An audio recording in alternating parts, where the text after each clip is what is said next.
Hai, kembali bersama Zaid dari Kairo. Jadi guys, ini udah minggu ketiga gue di Mesir. Ada hal keren banget yang gue sering temuin di sini, yang gue berdoa banget di Indonesia gue temuin juga hal yang sama. Jadi kan di sini gue kalau misalnya sholat 5 waktu tuh sholat di masjid dekat rumah. Ada sekitar 3 masjid yang dekat dari sini. Nah ini di depan gue nih salah satu masjidnya nih, namanya Masjid Tauhid. Ada penampakan yang sering gue temuin di masjid-masjid yang gue sholatin di sini. Setiap kali pengen komat. Jadi sering kali di masjid-masjid ini tuh imam tetapnya tuh nggak datang gitu loh. Dan harus ada imam lain yang ngegantiin buat imam sholat. Ya sebagaimana di Indo kan, kalau misalnya kita di musola pengen sholat kan pasti orang saling dorong kayak, ayo silakan pak, silakan mas. Di sini orang Mesir juga kayak gitu, saling nyodor-nyodorin buat maju. Dan ujung-ujungnya pasti setiap hari itu gue sering nemuin imam yang beda-beda. Kadang orang pulang kantor, kadang orang yang masih pakai baju habis nguli, habis baju-baju orang pembangunan gitu loh. Kadang orang pakai baju training kayak habis main bola. Beda kayak di Indo kan, kalau nggak ada imam kan dicari yang bajunya tuh paling ngustad, yang gamisan atau yang pakai sorban atau yang pakai peci paling rapih lah. Dianggapnya tuh orang yang pakai baju paling Islam itu paling bagus bacaannya, padahal kan nggak selalu kan. Nah yang bikin gue kaget banget sama orang-orang yang selalu ganti-ganti buat ngimam sholat di masjid-masjid yang gue sholatin ini. Siapapun yang disuruh maju bacaannya bagus semua guys, asli kayak imam Mekah, ada yang kayak imam Madinah, sumpah. Kadang gue masbuk telat sholat kan, gue ngerasa, ini imamnya baru nih, enak banget nih. Taunya orang-orang yang baru pulang kantor disuruh ngimam.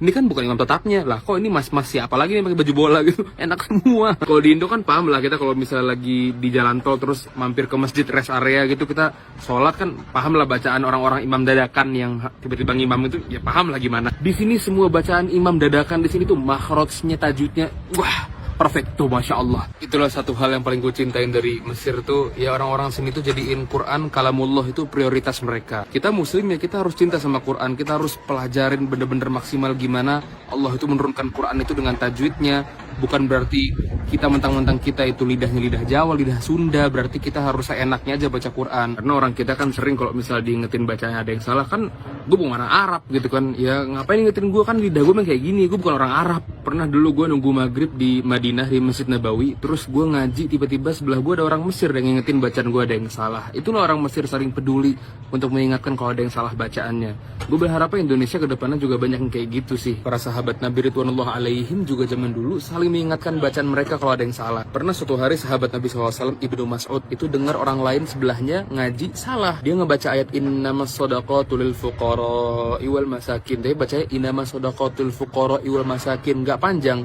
Diingetin sama beliau, dulu Nabi SAW tuh membacakannya nggak kayak gitu, kata orang tadi.